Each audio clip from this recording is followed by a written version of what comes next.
Bienvenue dans Contes éternels, où chaque histoire vous transporte au cœur de légendes anciennes, de récits intemporels et de mondes enchanteurs. Ouvrez le livre et laissez-vous emporter. Il y a bien longtemps, un royaume entier fut plongé dans les ténèbres.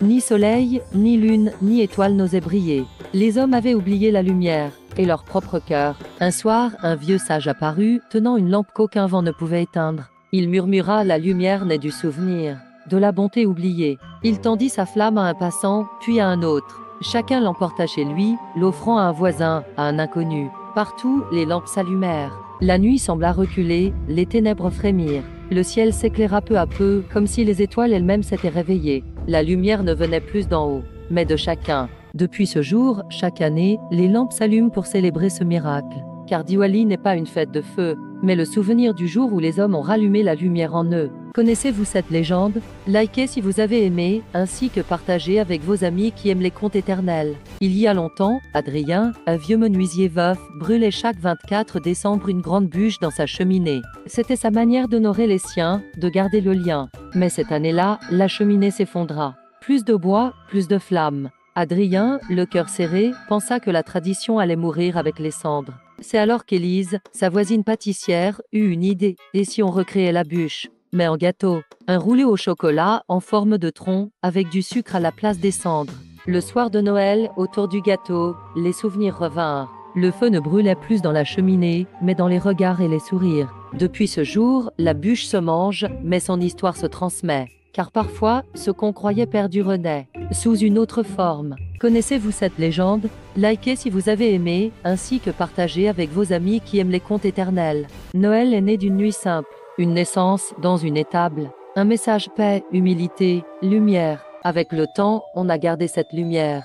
Dame bougie allumée, dame repas partagé, une chaleur dans l'hiver. Noël, c'est offrir, pas pour montrer, mais pour toucher. Un geste sincère vaut plus qu'un cadeau cher. Même sans neige, même sans sapin, Noël vit dans les gestes simples. Un pardon, un sourire, une main tendue. Chaque année, Noël revient. Pas pour le décor, mais pour rappeler qu'un miracle, ça se partage. Connaissez-vous cette légende? Likez si vous avez aimé, ainsi que partagez avec vos amis qui aiment les contes éternels. Il fut un temps où l'hiver était froid, mais sans flocons. Les arbres gelaient, le vent sifflait, mais le ciel restait vide. Dans une forêt lointaine vivait une femme mystérieuse, aux longs cheveux d'argent. On disait qu'elle marchait pieds nus sur la glace sans jamais laisser de traces. Un soir, elle monta sur une montagne, leva les bras au ciel, et murmura des mots anciens, portés par le vent. Alors, le ciel s'ouvrit. D'un millier de plumes blanches dansèrent dans les airs, la neige venait de naître. Depuis ce jour, chaque hiver, la dame de neige revient. Et quand tombent les flocons, c'est son souffle que la terre entend. Connaissez-vous cette légende? Likez si vous avez aimé, ainsi que partagez avec vos amis qui aiment les contes éternels. On raconte qu'à Noël, une clochette magique tinte pour guider ceux qui ont perdu leur chemin. Mais seuls les cœurs sincères peuvent l'entendre.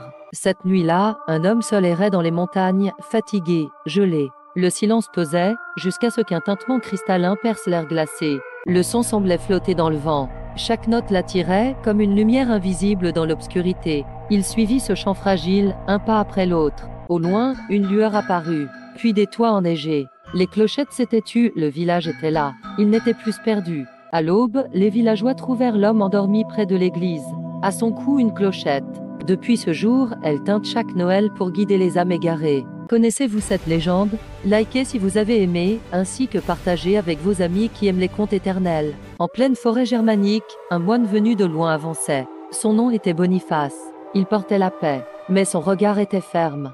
Devant lui, les villageois s'apprêtaient à sacrifier un homme sous un chêne sacré. Ils invoquaient Thor, le dieu du tonnerre. Boniface brandit sa hache et frappa le chêne d'un coup puissant.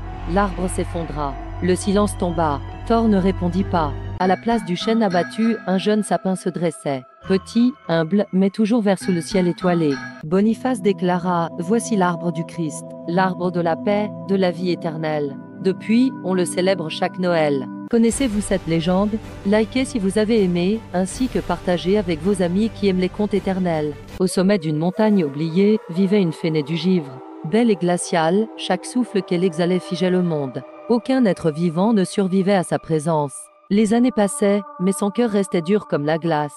Elle errait seule, reine de l'hiver éterne, incapable d'aimer, et condamnée à ne jamais ressentir la chaleur. Un jour, un homme franchit les neiges, attiré par la légende. Ils n'avaient ni peur ni haine. Quand leurs regards se croisèrent, la neige s'arrêta de tomber. Pour la première fois, elle sentit autre chose qu'un vent glacial, un frisson doux. Il n'essayait pas de fuir. Il lui parlait. Il souriait. Et son cœur fondait. La glace se brisa. Ses ailes disparurent. Elle redevint une femme. Non plus une fée crainte, mais une âme libre. Car parfois, un seul regard suffit à réchauffer un monde entier. Connaissez-vous cette légende? Likez si vous avez aimé, ainsi que partagez avec vos amis qui aiment les contes éternels. Merci d'avoir voyagé avec nous à travers ces contes éternels. N'oubliez pas de vous abonner pour découvrir d'autres récits magiques et inspirants. À bientôt pour une nouvelle aventure.